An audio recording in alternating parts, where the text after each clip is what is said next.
नमस्कार दोस्तों, perfection IAS के हमारे यूट्यूब चैनल में आप सभी का स्वागत है। दोस्तों आज हम लेके आए हैं आपके लिए 25 एमसीक्यू क्वेश्चंस जो कि इंडियन पॉलिटी से रिलेटेड है और ये बीपीएससी 66 के लिए बहुत बहुत इम्पॉर्टेंट है। आप इस 25 जितने भी 25 क्वेश्चंस है, इस क्वेश्चंस के लेवल को देख के ही आप समझ जाएंगे कि आपके लिए कितना ये इम्पॉर्टेंट है। एंड दोस्तों इस 25 क्वेश्चंस में मैं आपको क्वेश्चंस आपके सामने जो है आप देख सकते हैं दोनों लैंग्वेज में है। हालांकि मैं ये क्वेश्चंस डील करूँगा हिंदी में। यहाँ पे मैं इस क्वेश्चंस के जो आंसर्स है वो आपको बताऊँगा और आपको ये भी बताऊँगा कि ये जो 25 क्वेश्चंस हैं इसका पूरा एक्सप्लेनेशन, यहाँ तो मैं आंसर बताऊँगा इसका पूरा एक्सप्लेनेशन, और ये 25 क्वेश्चंस आपको पीडीएफ के रूप में हमारे परफेक्शन आईएएस के टेलीग्राम चैनल पे आपको दे दिया जाएगा, जहां से आप ऑफलाइन भी इसे आप प्रैक्टिस के लिए बना सकते हैं। तो पहले मैं आपको सजेशन ये दूंगा कि इस वीडियो को पूरे अंत तक देखें। उसके बाद जब आपने एक बार अपने दिमाग में इसे बैठा लिया तो हमारे टेलीग्राम चैनल पे जाके पीडीएफ डाउनलोड करें, वहाँ पे क्वेश्चन खुद से डील करने की कोशिश करें। तो आपका ये रिविज़न भी होगा और आप एक तरीके से प्रैक्टिस सेट भी बना पाएंगे।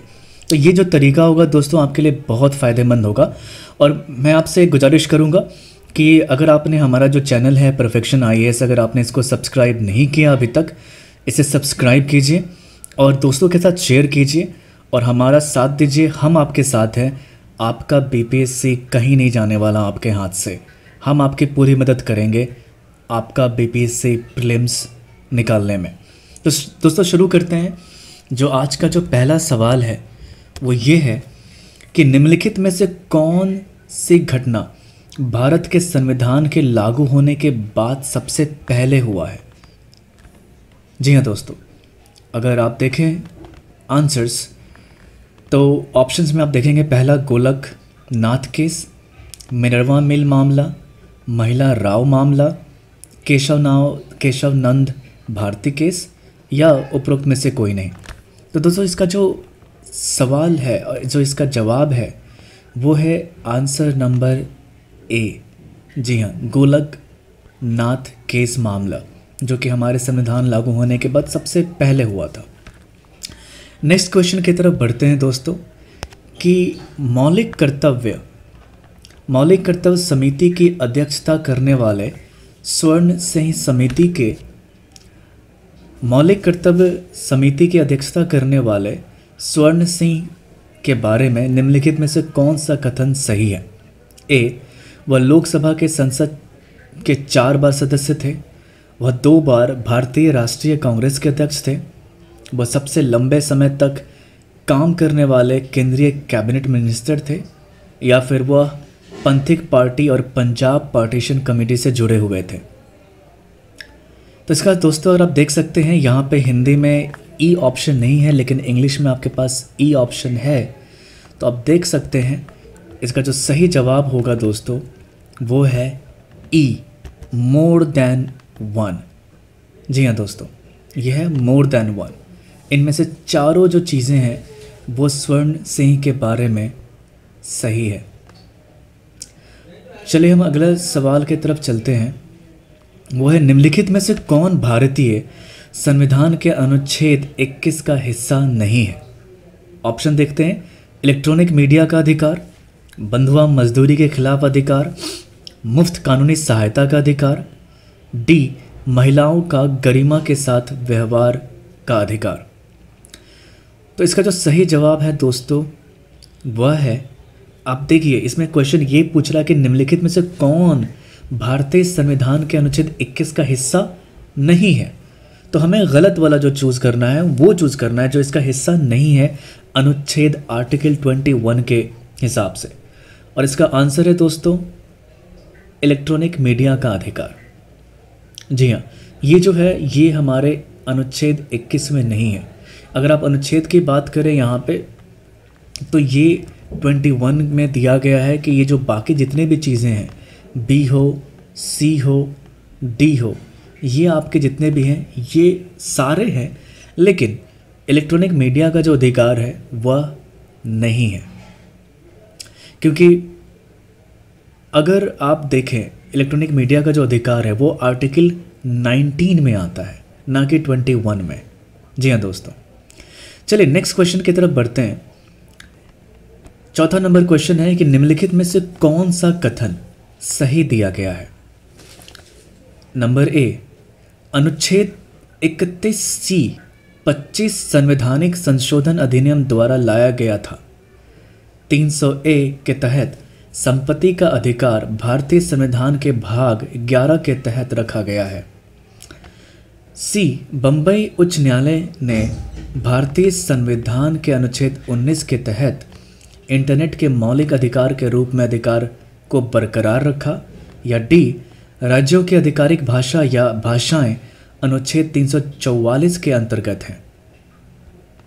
तो आपको ये बताना है कि इनमें से निम्नलिखित में से कौन सा कथन जो है वह सही दिया गया है।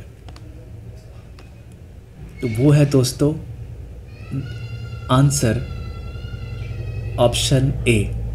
ये कहता है कि अनुच्छेद 300C 25 संवैधानिक संशोधन अधिनियम द्वारा लाया गया था। बाकी जितने भी इसके अंदर ऑप्शंस हैं वो सारे गलत हैं। इसका एक्सप्लेनेशन दोस्तों जो है, जैसे कि बताया मैंने पहले कि ये जो एक्सप्लेनेशन है हमारे टेलीग्राम चैनल पे आपको मिल जाएगा, जहाँ से आप इसके एक्सप्लेनेशन के साथ आप इसे पढ़ सकते हैं। मैं नहीं चाहता कि वीडियो लंबी हो जाए, मैं चाहता हूँ कि आप बहुत कम समय में अधिक से अधिक क्वेश्चंस को डील करें यहाँ पे। और दोस्तों यहाँ पे अगर आप, मैं 2-3 सेकंड्स के पॉज भी लूँगा, जिससे कि आप अगर क्वेश्चंस के आंसर जानते हैं तो आप कमेंट में लिख के ज़रूर बताएं क्वेश्चंस का नंबर और उसके ऑप्शन के हिसाब से कि आपने कितना सही बनाया और कितना गलत हुआ। नेक्स्ट क्वेश्चन की तरफ चलते हैं दोस्तों कि निम्नलिखित में से कौन मौलिक कर्तव्यों के अप्रत्यक्ष कार्यान्वयन के लिए कानूनी प्रावधान को लागू करता है। आपके पास ऑप्शंस हैं, अगर आप देखें तो वो है ए, गैर कानूनी गतिविधि रोकथाम अधिनियम 1967, भ्रष्टाचार रोकथाम अधिनियम 1955, सी, वन अधिनियम 1980, डी, राष्ट्रीय धरोहर के अपमान की रोकथाम अधिनियम 1971, या ई, उपरोक्त में से कोई नहीं या एक से अधिक। तो अगर आप क्वेश्चंस पढ़ें दोस्तों दोबारा, तो ये कह रहा है कि निम्नलिखित में से कौन मौलिक कर्तव्यों के अप्रत्यक्ष कार्यान्वयन के लिए कानूनी प्रावधान को लागू करता है। तो दोस्तों इसका जो सही जवाब है वो है ऑप्शन नंबर ई। इसमें से जितने भी हैं ये फंडामेंटल ड्यूटीज़ में लागू होते हैं और आपका जो इस हिसाब से आंसर हो जाएगा वो ई, उपरोक्त में से कोई नहीं, एक से अधिक। जी हाँ दोस्तों, चलिए नेक्स्ट क्वेश्चन की तरफ हम चलते हैं कि निम्नलिखित में से कौन सा कथन सही है। और ये कह रहा है कि संविधान सभा की अंतिम बैठक 24 जनवरी 1950 को हुई थी और भारत के गठन के बाद अस्तित्व में नहीं रही। ऑप्शन नंबर बी, 29 अगस्त 1947 को प्रारूप समिति का गठन किया गया। ऑप्शन नंबर सी, अमेरिकी परंपरा के अनुसार सच्चिदानंद सिन्हा को विधानसभा के अस्थायी अध्यक्ष के रूप में चुना गया। ऑप्शन नंबर डी, 22 जनवरी 1948 को उद्देश्य प्रस्ताव अपनाया गया। आप देख सकते हैं दोस्तों इसमें से कौन सा जो कथन है वो सही है। आपको अंदाज़ा लगाना है, आपके सामने आपके ऑप्शंस हैं। मैं आपको 3 से 4 सेकंड का वक्त देता हूं, आप अपने हिसाब से सोच लीजिए कि इसमें से कौन सा क्वेश्चन जो है आंसर जो है सही होना चाहिए। तो दोस्तों इसका जो सही जवाब है, क्वेश्चन नंबर 6 का जो सही जवाब है वह है बी। जी हाँ, जो कह रहा है कि 29 अगस्त 1947 को प्रारूप समिति का गठन किया गया। इसके बाद जितने भी ऑप्शंस आप देख रहे हैं इसके अंदर वो सभी के सभी गलत हैं। मुझे उम्मीद है कि ये सारे क्वेश्चंस आपको पसंद आ रहे हैं। क्वेश्चंस के जो लेवल हैं आप देख सकते हैं दोस्तों, आपको हज़ारों प्रैक्टिस सेट मिल जाएंगे इंटरनेट के ऊपर, जब जिसमें से सबसे ज़्यादा वन डे एग्ज़ाम्स के लिए होते हैं वहाँ पे, और आपको लगता है कि वो बीपीएससी के लिए बहुत इंपॉर्टेंट है, लेकिन नहीं दोस्तों, ऐसे ऐसे क्वेश्चंस के लेवल आप समझ सकते हैं कि हमें किस तरीके से पढ़ाई करनी है जो हमारे तैयारी में हमारा हेल्प करे। चलिए नेक्स्ट क्वेश्चन देखते हैं हम। कह रहा निम्नलिखित में से कौन सा कथन सुमेलित नहीं है। एक तरफ समिति दी गई है और दूसरी तरफ सदस्य दिया गया है। तो आप देखें, अगर आपने जब संविधान का निर्माण हो रहा था उस समय जितनी भी समितियां बनाई गई थी और उसके जो सदस्य थे उनमें से कौन कौन से सदस्य सही हैं और कौन से सदस्य गलत हैं इस क्वेश्चंस के हिसाब से। तो अगर आप देखें इसके हिसाब से तो दिया गया है कि प्रारूप समिति के जो सदस्य हैं वो एस वरदाचारी, बी संचालन समिति Rajendra Prasad, C staff committee Rajendra Prasad, D शक्ति समिति सरदार पटेल, या ई उपरोक्त में से कोई नहीं, एक से अधिक। तो दोस्तों आपके पास 3 सेकंड है, आप सोच के देखिए कि आपके जवाब के हिसाब से कौन सा आंसर इसमें सही होना चाहिए। दोस्तों इसमें से जो है वो ऑप्शन जो सही है वो है, अगर आपको मैं बताऊं, प्रारूप समिति के सदस्य एस वरदाचार्य, ए सही है, और सॉरी ए सही नहीं है।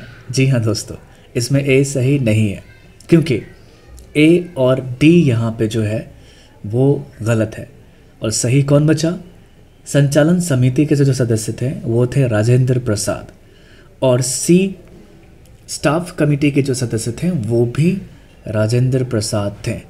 तो आपके हिसाब से आप देखें, अगर इस क्वेश्चंस के पैटर्न के हिसाब से एक से ज़्यादा आंसर सही हैं इस क्वेश्चन के, यानी कि हमारा जो आंसर हो जाएगा वो हो जाएगा ई, एक से अधिक। नेक्स्ट क्वेश्चन की तरफ चलते हैं दोस्तों, और वो है कि निम्नलिखित में से कौन मौलिक कर्तव्यों को सुनिश्चित नहीं करता। आपके पास आपके ऑप्शंस हैं। ए राष्ट्रीय ध्वज और राष्ट्रीय प्रतीक का सम्मान करें, जीवित प्राणियों के लिए अनुकंपा, सी मानवतावाद और समाजवाद का विकास करना, डी 6 वर्ष से कम आयु के बच्चे को शिक्षा प्रदान करना। आपको बताना है कि निम्नलिखित में से कौन मौलिक कर्तव्यों को सुनिश्चित नहीं करता। जो करता है वो ठीक है, आपको उस चीज़ का चुनाव करना है जो नहीं करता। तो वो है दोस्तों ऑप्शन, और आंसर इसका बी, जीवित प्राणियों के लिए अनुकंपा। ऐसा कुछ मौलिक कर्तव्य में नहीं दिया गया। ठीक है जो भी दिया गया है, बाकी जो हैं आपका ए, सी और डी, ये तीनों जो है मौलिक कर्तव्य के अंतर्गत आते हैं। चलिए नेक्स्ट क्वेश्चन देखते हैं कि निम्नलिखित स्रोतों में से कौन भारतीय संविधान के लिए सही है। आपको ये बताना है कि निम्नलिखित स्रोतों में से कौन भारतीय संविधान के लिए सही है। आपके पास ऑप्शंस हैं। ए संयुक्त राज्य अमेरिका से कानून द्वारा स्थापित प्रक्रियाएं, जबकि जापान से कानून का शासन, बी अफ्रीका से संसद की संयुक्त बैठक, जबकि संयुक्त राज्य अमेरिका की संघीय योजना, सी यूएसएसआर से मौलिक कर्तव्य और यूएसए से मौलिक अधिकार, डी न्यायपालिका को ब्रिटिश से लिया गया, जबकि स्वतंत्र न्यायपालिका संयुक्त राज्य अमेरिका से।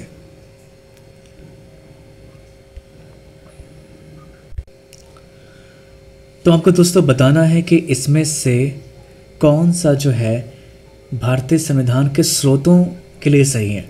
आपको पता होगा कि जितने भी हमारे जो इंडियन कॉन्स्टिट्यूशन है उसको बनाने में हमने हमारे जितने भी इंटेलेक्चुअल्स थे उस समय के, उन्होंने अलग अलग कंट्री से अलग अलग तरह के जो सूचियाँ थीं या रिसोर्सेज थे, उसको भारतीय संविधान बनाने में उनका रेफरेंस लिया। हालांकि 1935 का ज़्यादातर प्रभाव देखने को मिलता है, लेकिन इसके अलावा भी कुछ चीज़ें थीं जो कि बाहर के कंट्री से भी लिया गया। तो ये वही कह रहा है कि निम्नलिखित स्रोतों में से कौन भारतीय संविधान के लिए सही है। तो आपका जो आंसर है दोस्तों इसमें जो सही है वो है सी, यूएसएसआर से मौलिक कर्तव्य और यूएसए से मौलिक अधिकार। जैसे फंडामेंटल राइट्स यूएसए से लिया गया, अमेरिका से, और मौलिक कर्तव्य जो था वो रशिया से लिया गया था, जो उस समय का यूएसएसआर था। तो मुझे उम्मीद है आपको इसका आंसर पता होना चाहिए। अगर नहीं है कोई बात नहीं, हम आपको बताएंगे। बाकी जितने भी मौलिक अधिकार हो या जितने भी संविधान के स्रोत हों, हम डिटेल में पीडीएफ में आपको टेलीग्राम चैनल पे दे देंगे, जिसका जो लिंक है डिस्क्रिप्शन में हमारे दिया गया है, जहाँ से आप जाके ले सकते हैं। अब जो है अगला सवाल हम जो चलते हैं वो ये है कि मौलिक अधिकार और राज्य के नीति निर्देशक तत्व के संबंध में, लेकिन ये मौलिक अधिकार नहीं है, सॉरी, ये है मौलिक कर्तव्य और राज्य के नीति निर्देशक तत्व के संबंध में निम्नलिखित में से कौन सा कथन जो है वो सही है। आपके पास ऑप्शंस हैं। मौलिक अधिकार पर्यावरण की रक्षा, सुधार और जंगल की सुरक्षा निश्चित करता है। राज्य के नीति निर्देशक झीलों और वन्य जीवन सहित पर्यावरण की सुरक्षा और सुधार सुनिश्चित करता है। सी, मौलिक अधिकार राष्ट्रीय महत्व के स्मारकों, स्थानों, वस्तुओं की रक्षा करना सुनिश्चित करती है। या डी, राज्य के नीति निर्देशक तत्व सार्वजनिक संपत्तियों की सुरक्षा सहित हिंसा को समाप्त करना सुनिश्चित करता है। तो आपको इसमें से देखना है कि कौन सा जो है मौलिक कर्तव्य को लेके सही है। आपके पास 3 जो है फंडामेंटल ड्यूटीज़ के हिसाब से आपके पास ऑप्शंस हैं, यहाँ पे आप देख सकते हैं ए, बी, सी, डी। इसमें से कौन जो है वो सही है। तो दोस्तों जो ऑप्शन नंबर ई है वो सही है। It means all 4 options are correct. जी हाँ दोस्तों, इसके सारे जो ऑप्शंस हैं वो सही हैं। तो इस मौलिक अधिकार में बार बार कह रहा हूँ दोस्तों, माफ़ी चाहूँगा, थोड़े टाइपिंग एरर है हिंदी वाले में। मौलिक कर्तव्य और राज्य के नीति निर्देशक तत्व के संबंध में ये चारों के चारों ऑप्शंस जो हैं वो दोस्तों वो सही हैं।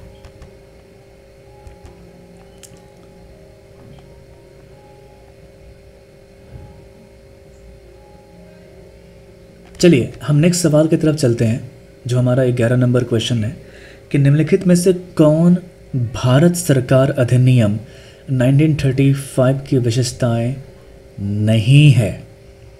ऑप्शन है आरबीआई की स्थापना, लोक सेवा आयोग की स्थापना, संघीय न्यायालय की स्थापना, ऑप्शन नंबर सी, या डी, सीमित मताधिकार केवल विल के अनुसार। आपको बताना है कि इस क्वेश्चन में जितने भी ऑप्शंस हैं इसमें से कौन सा जो अधिनियम है उसकी जो विशेषता है 1935 के हिसाब से नहीं है। एक भी हो सकता है दोस्तों, एक से ज़्यादा भी हो सकता है, तो आपको बताना है। चलिए मैं बताता हूँ। इसमें से जो है इसका आंसर वो होगा ई। अब देखिए ई तो है, यानी कि एक से अधिक होगा, लेकिन कौन कौन से एक से अधिक होंगे? तो वो दोस्तों ऑप्शन है आरबीआई की स्थापना और डी, सीमित मताधिकार केवल विल के अनुसार। तो आपको दोस्तों बताना है कि एक चीज़ और सवाल कमेंट में लिख के बताइए कि आरबीआई यानी कि रिजर्व बैंक ऑफ इंडिया की जो स्थापना थी कौन से साल में की गई थी। आपको ये कमेंट में लिखकर बताना है कौन से साल में की गई थी। आपको ये लिख के कमेंट में बताना है कि ये कौन से साल में की गई थी।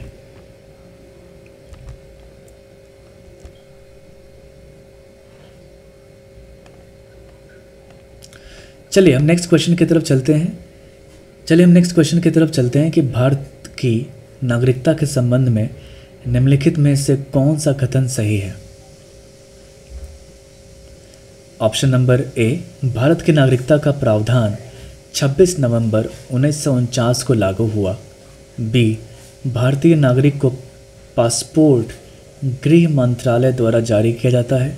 ऑप्शन नंबर सी, एक नागरिक जिसने प्राकृतिकरण द्वारा नागरिकता प्राप्त की है वह किसी भी संवैधानिक पदों के लिए अयोग्य है।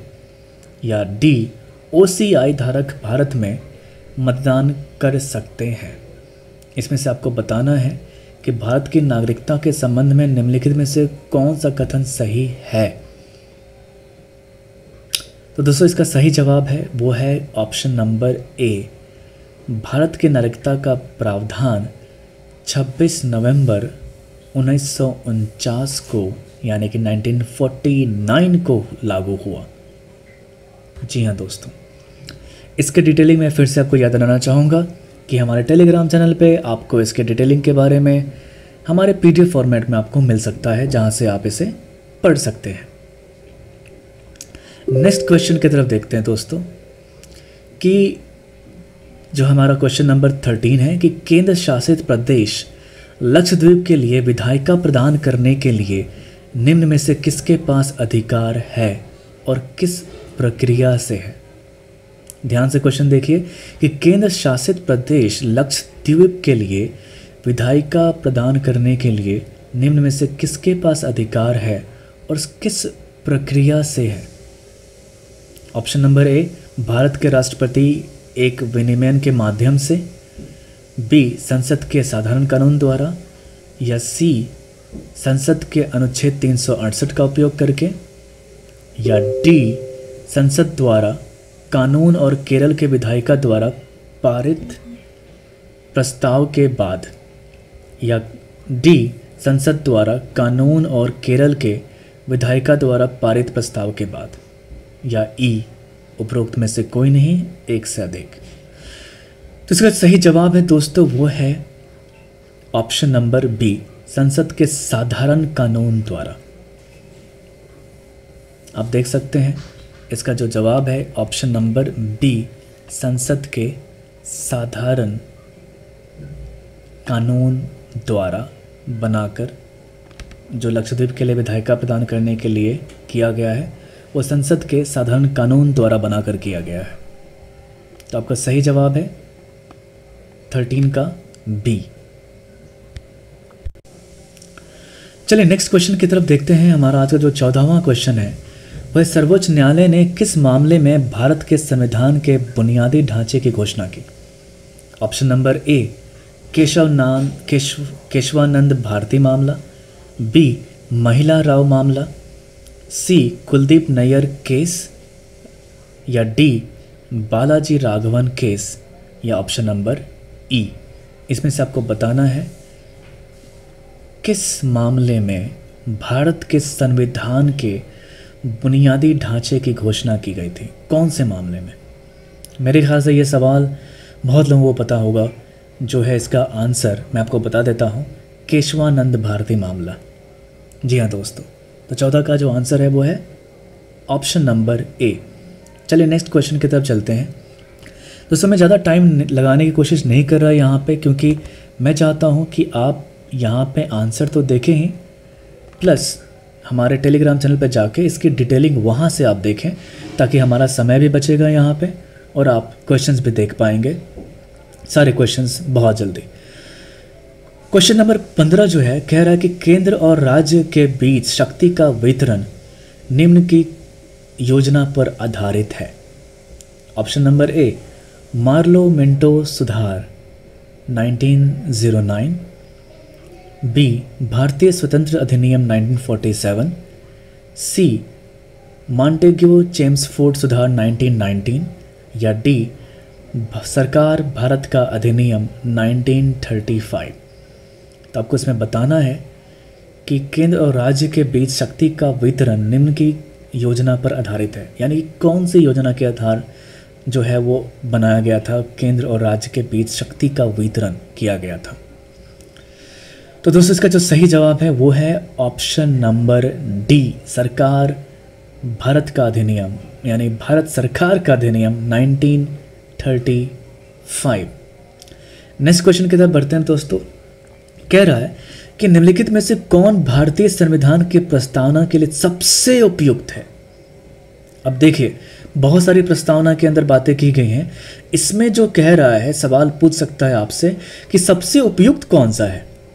आप तो कन्फ्यूज हो जाएंगे, तो आपको ये होने की ज़रूरत नहीं है अगर आप इसे याद कर लेंगे तो। ऑप्शन कह रहा है कि राज्य का कोई धर्म नहीं है, या भारत के लोगों को धार्मिक स्वतंत्रता है, या सी धर्म व्यक्तियों का एक निजी कार्य है, या ऑप्शन नंबर डी भारत सभी धर्मों का आवास है। देखिए, सभी धर्म के बारे में बात की गई है। आजकल धर्म के ऊपर बहुत सारी चर्चाएं होती हैं, लेकिन इंडियन कॉन्स्टिट्यूशन में प्रस्तावना में जो लिखा गया है उसमें सबसे उपयुक्त कौन सा है। मेरे ख्याल से ये सबको पता होना चाहिए। मैं बिना समय लिए आपको आप जवाब देना चाहूँगा। इसका सही जवाब है राज्य का कोई धर्म नहीं है। जी हाँ दोस्तों, ये हमारे प्रस्तावना में लिखा गया है। हमारे प्रलंबन में धर्मनिरपेक्ष शब्द का जो अर्थ है वो यही है कि अपने राज्य का कोई भी अपना धर्म नहीं है। जी हाँ दोस्तों, क्वेश्चन नंबर 17 की तरफ चलते हैं। कह रहा निम्नलिखित में से कौन संविधान की मूल संरचना का गठन करता है।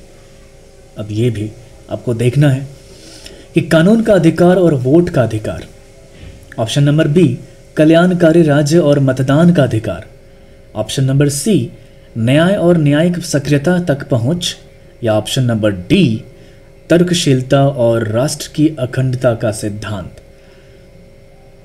तो इसमें से आपको बताना है कि मूल संरचना का गठन कौन सा ऑप्शन करता है। जी हाँ दोस्तों, इसका सही जवाब है ऑप्शन नंबर डी तर्कशीलता और राष्ट्र की अखंडता का सिद्धांत, principle of reasonableness and integrity of nation. अगले क्वेश्चन की तरफ चलते हैं दोस्तों। क्वेश्चन नंबर 18, नागरिकों के मौलिक अधिकारों का पहला लिखित दस्तावेज किस देश द्वारा जारी किया गया। Option number A England, option number B संयुक्त राज्य America, option number C Bharat, या ऑप्शन नंबर डी ऑस्ट्रेलिया। तो दोस्तों, अगर आपको पता होगा कि हमारा जो भारतीय संविधान है वो लिखित संविधान है और जो यहाँ की संसद प्रणाली है वो ब्रिटेन से ली गई है, तो इस रेफरेंस में आप अगर देखें तो वो इसका ऑप्शन का सही जवाब हो जाएगा ऑप्शन नंबर ए। जी हाँ दोस्तों, क्या था कि मैग्ना कार्टा जिसका अर्थ है द ग्रेट चार्टर, इतिहास में सबसे महत्वपूर्ण दस्तावेजों में से एक है, क्योंकि इसने एक सिद्धांत को स्थापित किया कि हर कोई कानून के अधीन है, यहाँ तक कि राजा, और व्यक्तियों के अधिकारों की गारंटी देता है, न्याय का अधिकार और एक निष्पक्ष मुकदमे का अधिकार। 1215 में किंग जॉन ने मैग्ना कार्टा की शर्तों पर सहमति व्यक्त की, जो इंग्लैंड में विद्रोही बैरन के एक समूह के विद्रोह के बाद हुआ। तो दोस्तों, ज़्यादा एक्सप्लेनेशन आपको मैं इसके बारे में अपने PDF में सबमिट कर दूंगा हमारे परफेक्शन IAS के चैनल पे, टेलीग्राम चैनल पे, जहाँ पे आप जुड़ सकते हैं हमारे साथ। और इसलिए मैं जुड़ने के लिए कह रहा हूँ कि हमारे सारे वीडियोस के अपडेट और भी बहुत ही क्वेश्चंस, डेली MCQs हैं, आपको वहाँ पे PDF के फॉर्मेट में आपको दे दी जाएगी, जहाँ पे आप घर बैठे तैयारी कर सकते हैं। नेक्स्ट क्वेश्चन की तरफ देखते हैं। कह रहा है सही कथन ज्ञात कीजिए। ये कह रहा है कि राज्य विधायिका, ऑप्शन नंबर ए कह रहा है राज्य विधायिका में प्रक्रिया का नियम अनुच्छेद 208 के तहत है। बी कानून की अवशिष्ट शक्ति 248 के तहत है। ऑप्शन नंबर सी राज्य में विरोधी दल बदल 191 के अधीन है। डी सेवा में SC ST के दावे अनुच्छेद 335 के तहत हैं, या option number C option number E उपरोक्त में से कोई नहीं या एक से अधिक। तो दोस्तों इसका सही जवाब क्या होगा आपके हिसाब से?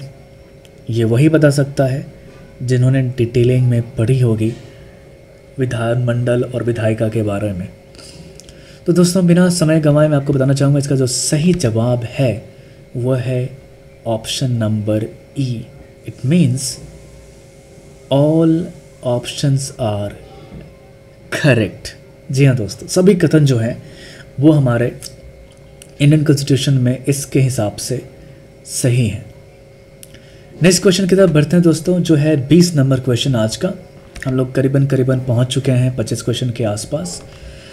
कहता है निम्नलिखित में से कौन सी संशोधन प्रक्रिया जो है वो सही है? बहुमत आपको दे रखा है, एक तरफ बहुमत के प्रकार परिवर्तन और प्रावधान में। तो पहला कह रहा है कि सरल बहुमत, 7वीं अनुसूची, विशेष बहुमत, सुप्रीम कोर्ट पर अधिक शक्ति का अपेक्ष, सी राज्यों की सहमति से विशेष बहुमत राज्य के नीति निर्देशक तत्व के अंतर्गत, या साधारण बहुमत संसद में प्रक्रिया के नियम। तो कह रहा है कि निम्नलिखित में से कौन सी संशोधन प्रक्रिया सही है? और ये संसद के संविधान के संशोधन के बारे में बात कर रहा है दोस्तों। इसका ऑप्शन जो है सही है वो है डी, साधारण बहुमत संसद में प्रक्रिया के नियम। इसके बारे में अगर ज़्यादा जानना हो तो मैं वही फिर से कहूँगा, पीडीएफ में आप इसे देख सकते हैं। क्वेश्चन नंबर 21 कह रहा है कि विश्व भविष्य ऊर्जा शिखर सम्मेलन 2020 आयोजित किया गया था कहाँ पे? आपको बताना है कि ये कहाँ पे किया गया था। Option number A Dubai, B Geneva, C Abu Dhabi, या डी गुरुग्राम, जो गुरुगांव कहते थे पहले या ऑप्शन नंबर ई। आपको बताना है कि इसमें से कौन सा ऑप्शन है वो सही है। तो विश्व भविष्य ऊर्जा शिखर सम्मेलन जो है दोस्तों, और कहीं नहीं, option number C Abu Dhabi में किया गया था। जी हाँ दोस्तों, आबू धाबी में किया गया था। नेक्स्ट क्वेश्चन की तरफ बढ़ते हैं दोस्तों। क्वेश्चन नंबर 22, क्वेश्चन नंबर 22 की तरफ बढ़ते हैं हम, जो कि कह रहा है कि निम्नलिखित कथनों में से सही विकल्प ज्ञात कीजिए। आप लोग भी सोचते होंगे ये ऐसे क्वेश्चंस क्यों आते हैं। दोस्तों ये टफ क्वेश्चंस लाने का रीज़न यही है कि आप क्वेश्चन के लेवल को समझें और बारीकी से क्वेश्चंस के आंसर्स ढूंढना सीखिए, क्योंकि ये जो पैटर्न है वो पैटर्न ना समझने के कारण से ही हम लोग जो है ऑप्शंस गलत चूज़ कर लेते हैं। हमारे पास जवाब होता है लेकिन ऐसे पैटर्न क्वेश्चंस के हैं, अगर आपके पास नहीं है आदत बनाने की तो आप गलत चूज़ करके आ जाएंगे। तो कह रहा है कोरोना वायरस जो कि आज बहुत फैला हुआ है, कोरोना वायरस मानव और पशु दोनों को प्रभावित कर सकता है। ऑप्शन नंबर बी, भारत का पहला कोरोना मरीज 20 जनवरी 2020 को पहचाना गया था, या सी जीवाणु, विषाणु और फफूंदी जेनेटिक एजेंट है, डी कोरोना इंडिया का पहला मरीज 30 जनवरी 2020 को इंटेड किया गया था। आपको इसमें से बताना है कौन सा जो कथन है वो सही है। दोस्तों इसमें से जो सही जवाब है वो है ऑप्शन नंबर ई, जो आप इंग्लिश में देख सकते हैं यहाँ पे। ऑप्शन नंबर सी ई जो है वो सही जवाब है दोस्तों। मोर देन अबव, सारे के सारे जो हैं वो सही हैं। जी हाँ दोस्तों, चलिए क्वेश्चन नंबर 23 की तरफ हम बढ़ते हैं, जो कि कह रहा है कि हाल ही में भारतीय नौसेना ने ऑपरेशन वेनिला लॉन्च किया। इसे लॉन्च किया गया था, ऑप्शन नंबर ए भारतीय जहाज़ों को समुद्री लुटेरों से बचाने के लिए, या चक्रवात से प्रभावित मेडागास्कर की मदद करने के लिए, option number B. Option number C Iran से भारतीयों को निकालने के लिए, या ऑप्शन नंबर डी चीन के महामारी प्रभावित क्षेत्र से भारतीयों को निकालने के लिए। आपको बताना है कि हाल ही में ऐसा कब हुआ था और किस लिए किया गया था। तो चाइना से जो भी चीज़ें हुई थी वहाँ पे दोस्तों, जहाँ तक मुझे याद है, वो एयर इंडिया का प्लेन मंगवाया गया था और वहाँ से एयरलिफ्ट किया गया था, ना कि भारतीय नौसेना ने ऐसा किया था। कुत्ते की भौंक को अवॉइड करें दोस्तों, सॉरी। इसका जो सही जवाब है, चक्रवात से प्रभावित मेडागास्कर की मदद करने के लिए। जी हाँ दोस्तों, ये है ऑप्शन नंबर बी इसका सही आंसर। हमारे सेकेंड लास्ट क्वेश्चन की तरफ चलते हैं आज के, जो कह रहा है निम्नलिखित में से कौन सी जोड़ी सही है। एक तरफ आपको युद्ध अभ्यास देश दिया गया है और दूसरी तरफ शामिल जो देश हैं वो दिए गए हैं। ऑप्शन नंबर कह रहा है विंग रेडर भारत और यूएसए, बी सहयोग काजीन भारत और मलेशिया, सी नसीम अल ब्रह भारत और यूएई, या डी आयरन यूनियन भारत और मंगोलिया, या ई एक से अधिक, या उपरोक्त में से कोई नहीं। जल्दी से बताइए, आप एक दो भी गेस कर सकते हैं तो मैं समझूंगा कि हाँ आपने कुछ तो पढ़ा होगा। अगर आपने गेस कर लिया है तो आप कमेंट में लिखकर बताइए आपका जवाब। खैर, मैं बता देता हूँ कि इसमें से जितने भी हैं ये सारे के सारे जो ऑप्शंस हैं वो सही हैं। इसका सही जवाब है एक से अधिक, यानी कि उपरोक्त ई में देखें एक से अधिक। जी दोस्तों, चलिए आज के हमारे 25वें क्वेश्चन की तरफ चलते हैं, जो कि है आज का 25वां क्वेश्चन, जो कि कह रहा है कि निम्नलिखित में से कौन सा नासा के गेट ऑब्जर्वेटरी प्रोग्राम का एक हिस्सा है। Which of the following are a part of NASA's great observatories programme. Option number A Hubble space telescope, Compton gamma ray observatory, gamma ray, C Chandra x ray वेधशाला, या D Spitzer telescope. आपको बताना है कि NASA के जो great observatories programme जो launch हुआ है उसमें कौन कौन से आते हैं और कौन से नहीं आते हैं। तो दोस्तों मैं बताना चाहूँगा फिर से, इसका जो जवाब है वो है ई, ऑल आर करेक्ट। आप देख सकते हैं, और ये इम्पोर्टेंट क्वेश्चन है दोस्तों। टेक्नोलॉजी और नासा से तो बीपीएससी में फेवरेट क्वेश्चंस रहते ही रहते हैं, या आईएएस के एग्ज़ाम में, तो आप इसे याद कीजिए। और मुझे उम्मीद है ये 25 क्वेश्चन जो हैं आपको पसंद आया। दोस्तों ये हमारा पहला 25 MCQ क्वेश्चन था, जो कि इंडियन पॉलिटी और थोड़े से इसके अंदर हमने करंट अफेयर्स को डाला हुआ था। अगर आपको वीडियो पसंद आई है तो मैं चाहता हूँ कि आप इसे पसंद करके सिर्फ लाइक ना करें, आपके कांटेक्ट में जितने भी लोग हैं जो कि बीपीएससी की तैयारी कर रहे हैं, यूपीपीसीएस की तैयारी कर रहे हैं, उनको शेयर करें, क्योंकि ये हर स्टेट पीसीएस एग्ज़ाम के लिए आपके लिए इम्पोर्टेंट हो सकता है। और अपने ग्रुप में शेयर करें, उनको चैलेंज करें कि आप ये जो है क्वेश्चंस बना के दिखाओ, और एक दूसरे को चैलेंज करके आप अपने आप को आंक सकते हैं कि आपने 25 में से कितना सही किया। मैं अगर आपको बताऊं कि इसका परसेंटेज मैं लेकर चलूँ कि 25 में से अगर आपने 15-18 के बीच में किया है तो आपने बहुत अच्छा किया है। अगर आपका स्कोर 15 से नीचे है तो माफ़ी चाहूँगा, हमें और मेहनत करने की ज़रूरत है दोस्तों।